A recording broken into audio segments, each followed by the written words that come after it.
Shri Ravi YouTube ವಾಹಿನಿ. ಇದು ಶಿಕ್ಷಣ, ಕಲೆ, ಸಾಹಿತ್ಯ, ಸಂಗೀತ ಹಾಗೂ ಸಂಸ್ಕೃತಿಯ ಸಂವಹನ ವಾಹಿನಿ. ಈ ಚಾನೆಲ್ಗೆ ಸಬ್ಸ್ಕ್ರೈಬ್ ಆಗಿ ಹಾಗೆ ಬೆಲ್ ಐಕಾನ್ ಮೇಲೆ ಕ್ಲಿಕ್ ಮಾಡಿ. ಸರ್ವರಿಗೂ ನಮಸ್ಕಾರಗಳು. ಆತ್ಮೀಯರೇ, ನಾಗಪಂಚಮಿಯ ವೈಶಿಷ್ಟ್ಯ ಲೇಖನದೊಂದಿಗೆ ಧ್ವನಿಯಾದವರು ನಿಮ್ಮ ಪ್ರೀತಿಯ ರವಿ ಕಂಗಳ್.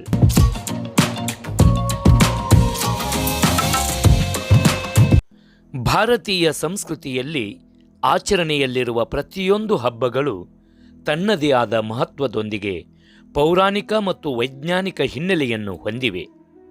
ಶ್ರಾವಣ ಮಾಸ ಎಂದರೆ ಅದು ಹೆಂಗಳೆಯರ ಸರಣಿ ಹಬ್ಬಗಳ ದಿಬ್ಬಣವೇ ಸರಿ. ನಾಗಚತುರ್ಥಿ, ನಾಗಪಂಚಮಿ, ಮಂಗಳಗೌರಿ, ವರಮಹಾಲಕ್ಷ್ಮಿ, ಸಂಪತ್ ಗೌರಿ, ಸಂಪತ್ ಶುಕ್ರವಾರ, ರಕ್ಷಾಬಂಧನ, ಶ್ರೀಕೃಷ್ಣ ಜನ್ಮಾಷ್ಟಮಿ ಹೀಗೆ ಹಲವಾರು ವ್ರತಗಳನ್ನು, ಪೂಜೆ ಪುನಸ್ಕಾರಗಳನ್ನು ಕೈಗೊಂಡು ಇಷ್ಟಾರ್ಥಗಳನ್ನು ಸಿದ್ಧಿಸಿಕೊಳ್ಳುವ ಪವಿತ್ರ ಮಾಸವೇ ಶ್ರಾವಣ ಮಾಸ.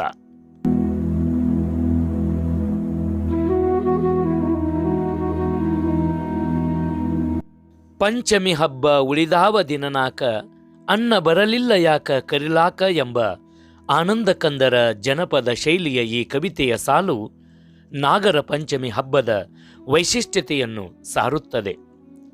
ಗಂಡನ ಮನೆಯಿಂದ ತವರು ಮನೆಗೆ ಬರುವ ಹೆಣ್ಣು ಮಗಳು ತನ್ನ ತವರು ಮನೆಯಲ್ಲಿ ನಾಗಾರಾಧನೆಯೊಂದಿಗೆ ಹಾಲು ಎರೆದು, ಕೊಬ್ಬರಿ ಉಂಡಿಯನ್ನು ಸವಿದು, ಓರಗಿತ್ತಿಯವರೊಂದಿಗೆ ಜೋಕಾಲಿ ಜೀಕಿ ತವರಿನ ಐಸಿರಿಯಲ್ಲಿ ತನ್ನೆಲ್ಲ ನೋವನ್ನು ಮರೆತು ಸಂಭ್ರಮಿಸುವ ಹಬ್ಬವೇ ನಾಗರ ಪಂಚಮಿಯಾಗಿದೆ.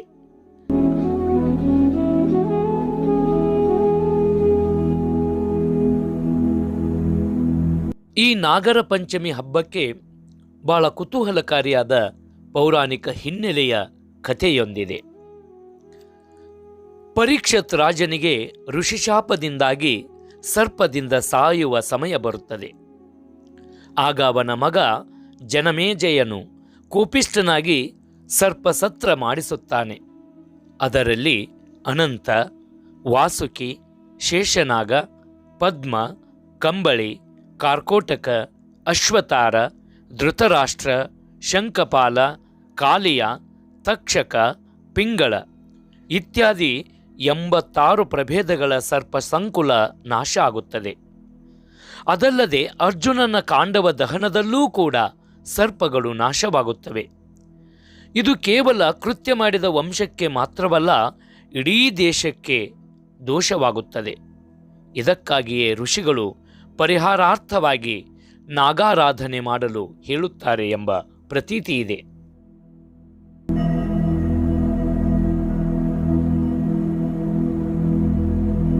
ಇನ್ನು ಜಾನಪದ ಕಥೆಯಲ್ಲಿ ನಾಗರ ಪಂಚಮಿ ಆಚರಣೆಗೆ ಮತ್ತೊಂದು ಹಿನ್ನೆಲೆ ಇದೆ. ಒಂದಾನೊಂದು ಕಾಲದಲ್ಲಿ ಒಂದು ಊರು. ಆ ಊರಿನಲ್ಲಿ ಒಬ್ಬಳು ತಂಗಿ, ಹಾಗೆ ಅವಳಿಗೆ 4 ಜನ ಅಣ್ಣಂದಿರು ಇರುತ್ತಾರೆ. ಮನೆಯವರೆಲ್ಲ ಸೇರಿ ಒಟ್ಟಿಗೆ ನಾಗರ ಪಂಚಮಿಯಂದು ಪೂಜಾ ಕಾರ್ಯದಲ್ಲಿ ತೊಡಗಿರುತ್ತಾರೆ.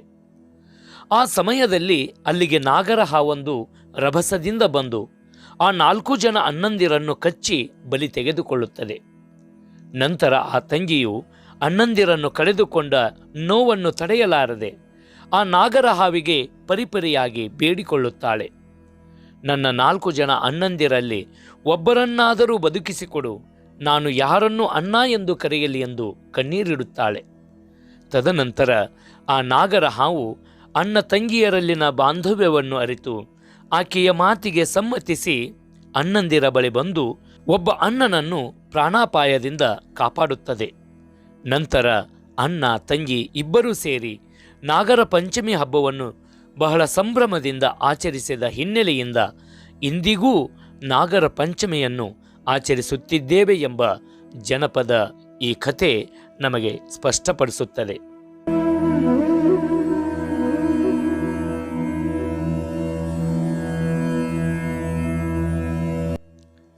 ಇನ್ನು ನಾಗರ ಪಂಚಮಿ ಹಬ್ಬದ ವೈಜ್ಞಾನಿಕ ಹಿನ್ನೆಲೆಯನ್ನು ತಿಳಿಯುವುದಾದರೆ, ನಮ್ಮ ಪ್ರಾಚೀನ ಋಷಿ ಮುನಿಗಳು ಪ್ರತಿಯೊಂದು ತಿಥಿ, ಮಾಸ, ವರ್ಷವನ್ನು ಆಧರಿಸಿ ಅವುಗಳ ಮಹತ್ವವನ್ನು ತಿಳಿಸಿಕೊಟ್ಟಿದ್ದಾರೆ. ಇದರಲ್ಲಿ ಪಂಚಮಿ ತಿಥಿಯೂ ಕೂಡ ಒಂದಾಗಿದೆ. ಶ್ರಾವಣ ಮಾಸದ ಪಂಚಮಿ ತಿಥಿಯಂದು ನಾಗದೇವತೆಗಳನ್ನು ಆರಾಧಿಸಲಾಗುತ್ತದೆ. ಖ್ಯಾತ ಜ್ಯೋತಿರ್ವಿಜ್ಞಾನಿಗಳಾದ ಪ್ರಕಾಶ್ ಅಮ್ಮನ್ನಾಯ್ ಅವರು ಹೇಳುವಂತೆ, ನಾಗನು ಮೋಹ ನಿಯಂತ್ರಕನೂ ಹೌದು, ಮೋಹ ಸೃಷ್ಟಿಕರ್ತನೂ ಹೌದು. ನಾಗದೇವರು ಮಹಾಚೈತನ್ಯದ ಸಂಕರ್ಷಣಾ ಶಕ್ತಿ. ಸಂಕರ್ಷಣಾ ಶಕ್ತಿ ಎಂದರೆ ಫಾಸ್ಟ್ ರೆಸ್ಪಾಂಡಿಂಗ್ ಪವರ್ ಎನ್ನುತ್ತಾರೆ. ಈ ನಾಗದೇವರ ಅಭಿಮಾನಿ ದೇವರು ಸುಬ್ರಹ್ಮಣ್ಯ. ಇವನನ್ನು ದೇವಸೇನಾನಿ ಎಂದು ಕರೆಯುತ್ತಾರೆ. ದೇವ ಎಂದರೆ ದೇವತೆಗಳು, ಬೆಳಕು, ಜ್ಞಾನ ಎಂದರ್ಥ. ಇಂತಹ ಪಂಚಮಿಯ ದಿನ ನಾಗದೇವರನ್ನು ಆರಾಧಿಸುವ ಮೂಲಕ ಮನಃಶಕ್ತಿಯನ್ನು ಸಂಪನ್ನಗೊಳಿಸಿ ಮೋಹಗಳ ನಿಯಂತ್ರಣ ಮಾಡಿಕೊಳ್ಳಲು ಪ್ರಾಜ್ಞರು ಸಲಹೆ ನೀಡಿದ್ದರು ಎಂದು ಅಭಿಪ್ರಾಯಪಡುತ್ತಾರೆ. ವರ್ಷಕ್ಕೆ ಬರುವ 24 ಪಂಚಮಿ ವ್ರತಗಳ ಸಮಾರೋಪವೇ ಶ್ರಾವಣ ಶುಕ್ಲ ಪಂಚಮಿ ಎಂದು ಕರೆಯಲಾಗಿದೆ.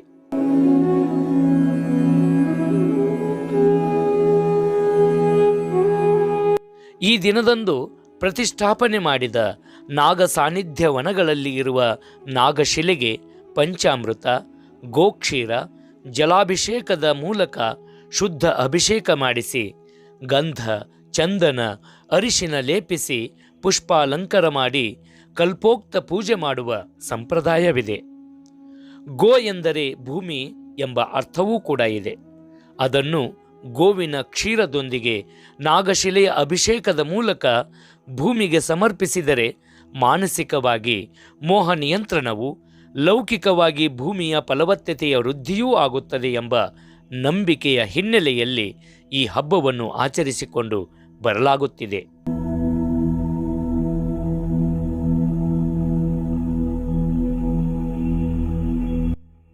ಆದರೆ ಇಂದು ಆಧುನಿಕತೆಯ ಬದಲಾದ ಕಾಲಘಟ್ಟದಲ್ಲಿ ಕಳ್ಳನಾಗರನಿಗೆ ಹಾಲು ಕುಡಿ ಎಂದು ಹಾಲೆರೆಯುವುದು, ಆ ಹಾಲು ಚರಂಡಿ ಸೇರುವುದು, ಇಂತಹದನ್ನು ಕಂಡ ಪ್ರಾಜ್ಞರು ಕಳ್ಳನಾಗರನಿಗೆ ಹಾಲು ಎರೆಯುವ ಬದಲಾಗಿ ದೀನರಿಗೆ, ದುರ್ಬಲರಿಗೆ, ಅನಾಥರಿಗೆ ಕುಡಿಯಲು ನೀಡಿ ಎಂಬ ಜೀವಪರ ಕಾಳಜಿಯ ಸಂದೇಶದ ಮೂಲಕ ಕಳ್ಳನಾಗರನಿಗೆ ಹಾಲೆರೆಯುವ ಇಂತಹ ಆಚರಣೆಗಳು ಅರ್ಥಹೀನ ಎಂಬುದು ಅವರ ಅಭಿಪ್ರಾಯವಾಗಿದೆ. ಏಕೆಂದರೆ ಕಳ್ಳನಾಗರ ಕಂಡಡೆ ಹಾಲ ನೆರೆಯನೆಂಬರು, ದಿಡದ ನಾಗರ ಕಂಡಡೆ ಕೊಲ್ಲೆಂಬರಯ್ಯ, ಉಂಬ ಜಂಗಮ ಬಂದಡೆ ನಡೆಯೆಂಬರು, ಉನ್ನದ ಲಿಂಗಕ್ಕೆ ಬೋನವ ಹಿಡಿಯೆಂಬರಯ್ಯ, ನಮ್ಮ ಕೂಡಲ ಸಂಗನ ಶರಣರ ಕಂಡು ಉದಾಸೀನವ ಮಾಡಿದಡೆ ಕಲ್ಲತಾಗಿದ ಮಿಟ್ಟೆಯಂತಪ್ಪರಯ್ಯ ಕೂಡಲ ಸಂಗಮದೇವ ಎಂಬ ಬಸವಣ್ಣನವರ ವಚನದಂತೆ ಸಾಂಪ್ರದಾಯಿಕ ಆಚರಣೆಗಳನ್ನು ವೈಚಾರಿಕ ಪ್ರಜ್ಞೆಯೊಂದಿಗೆ ಸಮ್ಮಿಳಿತಗೊಳಿಸಿ ಸುಸ್ಥಿರ ಸಮಾಜ ನಿರ್ಮಾಣದ ಆಶಯವನ್ನು ಹೊಂದಿದ್ದ ಕ್ರಾಂತಿಕಾರಿ ಅಣ್ಣ ಬಸವಣ್ಣನವರ ಈ ವಚನವು ಸಂಪ್ರದಾಯದ ವೈರುಧ್ಯವನ್ನು ಧ್ವನಿಸುತ್ತದೆ. ನಾಗರ ಪಂಚಮಿಯಲ್ಲಿ ಕಳ್ಳನಾಗರಕ್ಕೆ ಮತ್ತು ನಾಗರ ಹುತ್ತಕ್ಕೆ ಹಾಲು ಎರೆಯುತ್ತೇವೆ. ಒಂದು ವೇಳೆ ನಿಜ ನಾಗರ ಬಂದರೆ ಕೊಲ್ಲಲು ಪ್ರಯತ್ನಿಸುತ್ತೇವೆ ಅಲ್ಲವೇ? ಕಳ್ಳನಾಗರನನ್ನು ಪೂಜಿಸುವುದು, ನಿಜ ನಾಗರನನ್ನು ಕೊಲ್ಲುವುದು, ಉನ್ನದ ಲಿಂಗಕ್ಕೆ ಎಡೆಹಿಡಿಯುವುದು, ಶರಣರ ಮಾನವೀಯ ತತ್ವಗಳನ್ನು ಪ್ರಸಾರ ಮಾಡುವ ಬಡಜಂಗಮರು ಹಸಿದು ಬಂದರೆ ಮುಂದಕ್ಕೆ ಹೋಗು ಎನ್ನುವ ಈ ವೈರುಧ್ಯಗಳು ನಮ್ಮ ಜೀವನದ ನಡೆನುಡಿಗಳ ತದ್ವಿರುದ್ಧವಾಗಿವೆ ಎಂದು ಎಚ್ಚರಿಸುವ ಮೂಲಕ ನಮ್ಮ ಸಂಪ್ರದಾಯಗಳಿಗೆ ಹೊಸ ಸ್ಪರ್ಶವನ್ನು ನೀಡಲು ಪ್ರಯತ್ನಿಸುತ್ತವೆಯೇ ಹೊರತು ಸಂಪ್ರದಾಯವನ್ನು ವಿರೋಧಿಸುತ್ತಿಲ್ಲ ಎಂಬುದನ್ನು ನಾವೆಂದು ಮನಗಾಣಬೇಕಿದೆ.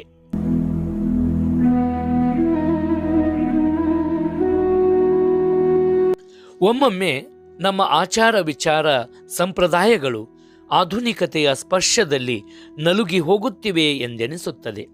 ಏಕೆಂದರೆ ನಾಗರ ಪಂಚಮಿಯಂದು ಮಕ್ಕಳೆಲ್ಲ ಹೊಸ ಬಟ್ಟೆ ಧರಿಸಿ ಒಣಕೊಬ್ಬರಿಗೆ ದಾರವನ್ನು ಕಟ್ಟಿ ಬೋಲ ಬುಗುರಿ ಮಾಡಿ ಆಡಿಸುವುದು, ಹಾಗೆ ಅದನ್ನು ಆಡಿಸುತ್ತಾ ಸ್ವಲ್ಪ ಸ್ವಲ್ಪವೇ ಅದನ್ನು ಕಚ್ಚಿ ತಿನ್ನುವ ಆನಂದವನ್ನು ಇಂದಿನ ಮಕ್ಕಳಲ್ಲಿ ಕಾಣುವುದು ವಿರಳವಾಗಿದೆ. ಎಳ್ಳಿನ ಜೋಳದಿಂದ ಎಳ್ಳು ಹುರಿದು, ಅಂದರೆ ಈಗಿನ ಪಾಪ್ಕಾರ್ನ್, ಅದರೊಂದಿಗೆ ಬಗೆ ಬಗೆಯ ಉಂಡಿ ಅಂದರೆ ಲಾಡುಗಳನ್ನು ತಯಾರಿಸಿ ಸಂಬಂಧಗಳನ್ನು ಗಟ್ಟಿಗೊಳಿಸುವ ಉದ್ದೇಶದಿಂದ ಬಂಧು ಬಾಂಧವರೊಂದಿಗೆ ಕೊಬ್ಬರಿ, ಎಳ್ಳು, ಉಂಡಿಗಳನ್ನು ಪರಸ್ಪರ ವಿನಿಮಯ ಮಾಡಿಕೊಂಡು ಸಂಭ್ರಮಿಸಲು ಇಂದು ಒತ್ತಡದ ಬದುಕಿನಲ್ಲಿ ಸಮಯವೇ ಇಲ್ಲದಂತಾಗಿದೆ. ಮರಕ್ಕೆ ಜೋಕಾಲಿ ಕಟ್ಟಿ ಬಾನೆತ್ತರ ಜೀಕಿ ಭಯ ನಿವಾರಣೆ ಮಾಡಿಕೊಳ್ಳುವ ಜೋಕಾಲಿ ಆಟವೂ ಕೂಡ ಇಂದು ಮಂಕಾದಂತೆ ಕಾಣುತ್ತದೆ. ಶ್ರಾವಣ ಮಾಸ ಒಳ್ಳೆಯ ವಿಚಾರಗಳನ್ನು ಶ್ರವಣ ಮಾಡಲು ಬಹಳ ಪ್ರಾಶಸ್ತ್ಯ ಕಾಲವಾದ ಕಾರಣದಿಂದಲೇ ಪುರಾಣ ಪುಣ್ಯಕಥೆಗಳನ್ನು ಶ್ರವಣ ಮಾಡಿ ಮನನ ಮಾಡಿಕೊಂಡು ಸನ್ಮಾರ್ಗದಲ್ಲಿ ನಡೆದು ಜೀವನ ಸಾರ್ಥಕತೆ ಮಾಡಿಕೊಳ್ಳಲು ಪ್ರೇರಣೆ ನೀಡುತ್ತದೆ. ಹಾಗಾಗಿ ನಮ್ಮ ಹಬ್ಬಗಳನ್ನು ಎಲ್ಲರೂ ಹುಬ್ಬೇರಿಸಿ ನೋಡುವಂತೆ ಆಚರಿಸುತ್ತಾ ನಮ್ಮ ಸಂಪ್ರದಾಯಗಳಲ್ಲಿನ ಹಳೆಯ ತತ್ವ ಸಿದ್ಧಾಂತಗಳನ್ನು ಬಿಡದೆ ಹೊಸ ಚಿಂತನೆಗಳೊಂದಿಗೆ ಆಚರಿಸುತ್ತಾ ನಮ್ಮ ಸಂಸ್ಕೃತಿಯನ್ನು ಉಳಿಸಿ ಮುಂದಿನ ಪೀಳಿಗೆಗೆ ರವಾನೆ ಮಾಡಬೇಕಾಗಿರುವುದು ನಮ್ಮೆಲ್ಲರ ಜವಾಬ್ದಾರಿಯಾಗಿದೆ. ಇಂತಿ ನಿಮ್ಮವ ರವಿ ಕಂಗಳ್. ಎಲ್ಲರಿಗೂ ಧನ್ಯವಾದಗಳು.